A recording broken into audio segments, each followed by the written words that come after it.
Hi, lovely ones, and welcome to another Galactic Mayan Astrology Report with me, Jyoti. So, this is a report for Thursday, the 29th of May, 2025, beaming in at you from the south of France, where I am, yeah, completing what has been a remarkable month of my lifetime in terms of initiation and, yeah, deepening into all that is also known as God, that is also known as love. And yeah, it's been wild and kind of witnessing, yeah, these kind of themes playing out in a collective that kind of I've had experiences of, and then witnessing it, manifesting for lots of other people as well. This kind of theme of persecution. And it's so magically, profoundly connected to, this land for me, southern France, where the Marys arrived on the boat following the crucifixion and lived out their exile. So, yeah, hugely initiating times and like really deep changes internally in terms of finding, yeah, a deeper connection to spirit. And this is the beauty, of the Galactic Mayan calendar, like because there's no dogma, because there's no belief system, because there's no nothing. It's just a code. It's a code that we can lean into to evolve through. And we have these incredible 13-day cycles, and 13 being such a significant number for creation. It is the creation code. And when we lean into these 20 archetypes that are presented, it's just magic. It's totally magic. So the other thing that's happened in the past 13 days, the previous 13 days, which was all about birthing our heaven on earth, bringing heaven to hell. I planted the seed for the next chapter of the vision of the youth project that I run, and it just feels just phenomenal, exciting, amazing, wonderful, and all of it. So, yes, I hope that you found some clarity in the previous 13 days around what it is that feels like the kind of existence that you want to have, and that you made steps toward making that a reality.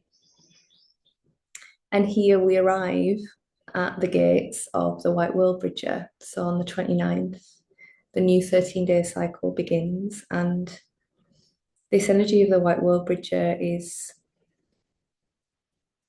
essentially where we go through the portal of the death that takes us to the next world, that is a closer manifestation of the dreams that we've been exploring and cultivating within the Red Skywalker, the previous Wavespell. So the White Worldbridger is this white energy, and the white energy is all about the refinement. And when we journey these processes of refinement, it's challenging sometimes because the white energy is like the contrast that takes us to the clarity. Like Abraham Hicks talks a lot about contrast. So whenever like shitty things are going down in your reality, just recognize it as like this is the contract, this is the opposition, this is the marker of like, don't really want any more of that, thanks. But it's challenging, it's like to go through a process of refinement is to face and release the shit that needs to be purified. And the Worldbridger, yeah, it's guided by the energy of death. It's guided by the energy of the ending. But the beauty of the resurrection code is that the ending is the beginning always. It's the Ouroboros constantly. So there's nothing to fear on one level than fear its fucking self. So the White Worldbridger energy gives us this, if you the clues in the name, the Worldbridger, the old world that we created with what we had available to us at the time in terms of our awareness and our personal development and like the people that we were attracting from that space, the situations that we were attracting from that space. And it's this like, the magic of this reality is that there seems to be like a delay in terms of, the manifestation of things. So like we can be broadcasting consciously and subconsciously whatever we're fucking broadcasting, and then it's like down the line that we actually meet the reality. It's down the line that the echo actually comes back to us, which I think is sometimes where we can get a bit stuck. I've had it many, many, many fucking times where you can feel like you're really making momentum toward a new way of being, or like anchoring in a knowing about a lesson that's been smacking you in the fucking face for ages. You're like, yo, okay, cool. And then something happens and it's like, what the fuck? I thought I'd like dealt with that. I thought I'd moved through that. I thought that was cool now. I thought that was clear now. But actually it's like, yeah, it's the echo. But then what sometimes happens is like the echo, instead of being like an opportunity for us to step up, ends up being like the confirmation of the previous belief system, and then we can tumble and all the rest of the shit. So if there's an echo that comes back during this wave spell of something that doesn't feel cool, that doesn't feel like something that you are wanting to choose within the trajectory that you are now choosing to be on, just see it, meet it as an echo, meet it as an echo. Don't get lost in the like, oh shit, this means this, and this about me. Obviously, do your shadow work, and figure out, why is that feeling contrasty? Why is that feeling icky? Like, what is it? What's actually being activated in that, and journey it, take it to the mirror. And if you need to take boundaries to the person, take the boundaries to the person. But then, yeah, we kind of, in order to like for anything, with the way that reality exists, it's always this composting, right? Like nature is the ultimate reflection. It's always the composting. So it's like the stuff has to be released to compost to create the new, it's like this always, always, always. And the white Worldbridger, because it is this energy of death, we get the opportunity to choose what fucking dies too, you know?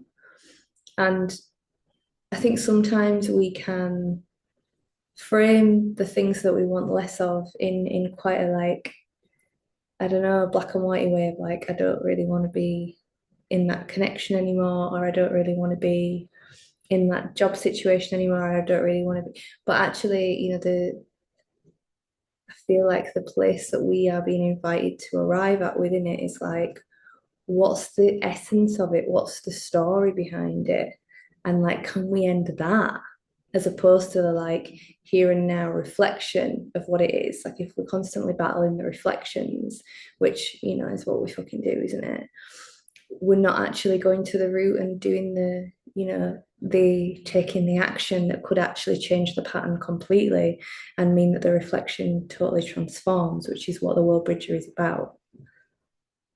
So if we're going to lean into the death process, this Wavespell, as opposed to seeing it as the here and now, what's the reflection?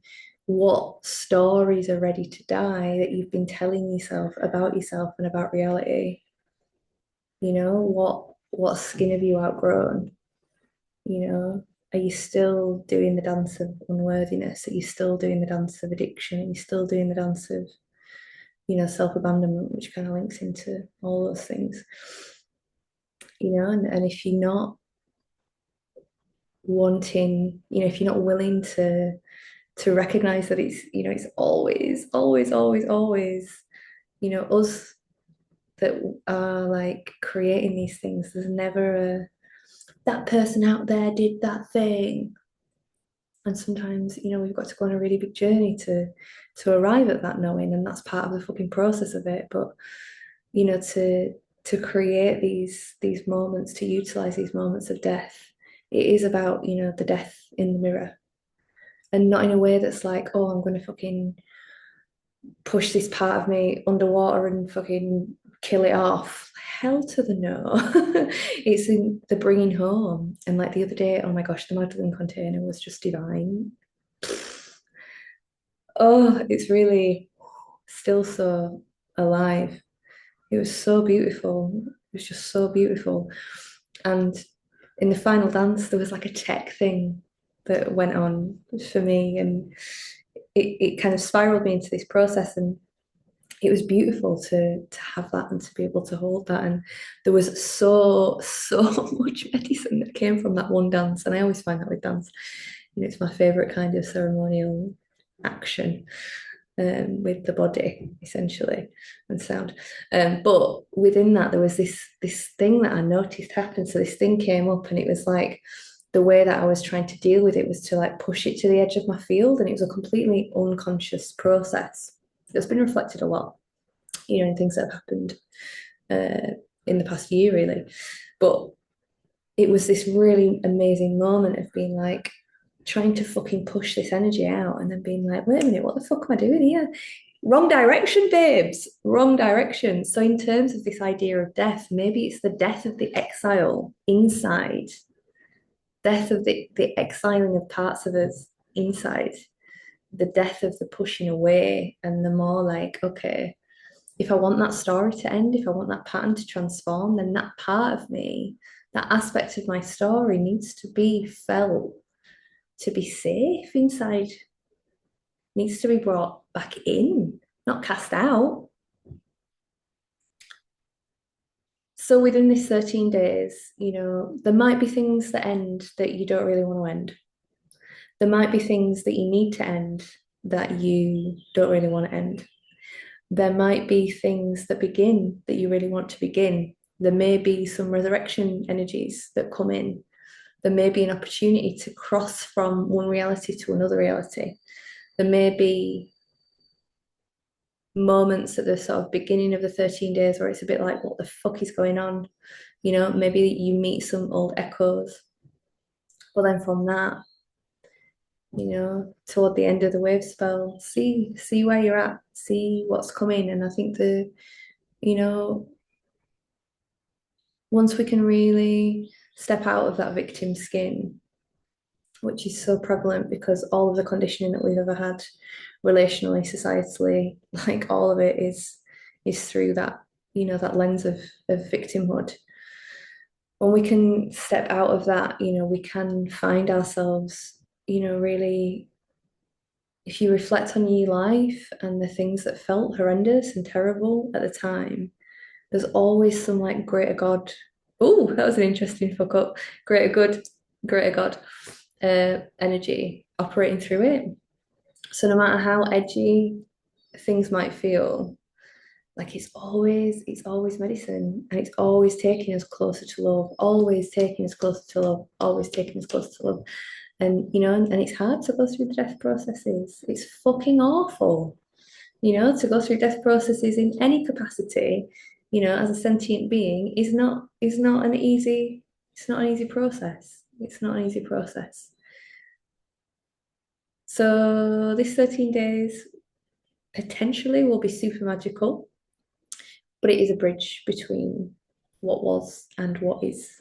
And the more that you can recognize your role within that, and surrender to, what is ready to move to a different space now, the greater ease, I will say, you'll be able to navigate the process with. So yeah, I'm like ending my journey in Marseille, being in May-10th, which is where Mary Magdalene's cave is. And like I say, I've been here for a month, and it's been probably the most profound month I've ever had in all directions, in love, in joy, in initiation, in spirituality, in all of it. And I'm going to Ibiza. So, because I've driven down here, I'm going to Barcelona, and I'm getting on a ferry, and I'm going to Ibiza for a bit. And yeah, I am so ready for whatever this Wavespell contains, bring it the fuck on. Bring it the fuck on. So enjoy your wave spells, my loves, and yeah, sending you vibes from the south of France. And the next time that I beam out on this platform, I'll be sending you vibes from Ibiza. Much love, take care, go fucking gently, be kind to yourself, and tend, tend, tend.